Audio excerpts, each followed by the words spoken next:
നമ്മുടെ സ്വപ്നങ്ങളുടെ ഇടയിലുള്ള ദൂരം നിശ്ചയിക്കുന്നത് നമ്മുടെ ഇച്ഛാശക്തി തന്നെയാണ്. ആരോടും അമിതമായ സ്നേഹമോ കരുതലോ വാത്സല്യമോ കാണിക്കരുത്. കാരണം സൗജന്യമായി ലഭിക്കുന്ന എന്തും തന്നെ വില കുറച്ച് കാണുന്നത് മനുഷ്യന്റെ ഒരു പ്രവണതയാണ്.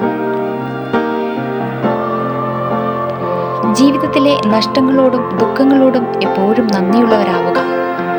കാഴ്ചകളെ വലുതാക്കുന്നതിനും മനുഷ്യരെ തിരിച്ചറിയാൻ സഹായിച്ചതിനും ഒറ്റയ്ക്ക് നിൽക്കാൻ പഠിപ്പിച്ചതിനും നമ്മുടെ പോരായ്മകളെ ഓർത്ത് ദുഃഖിക്കാതെ അവയെ അതിജീവിക്കുവാനുള്ള മാർഗങ്ങൾ തേടുകയാണ് വേണ്ടത്.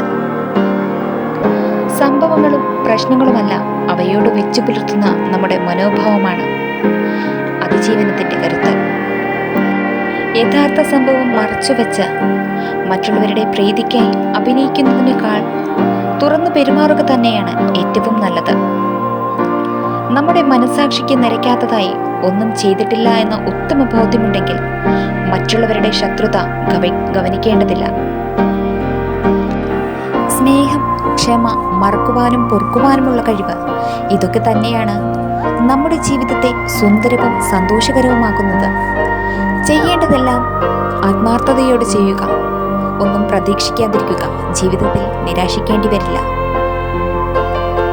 സ്വന്തം കഴിവിൽ വിശ്വാസമുള്ളവർക്ക് പരാജയങ്ങളെയും പ്രതിസന്ധികളെയും ഭയപ്പെടേണ്ടതില്ല.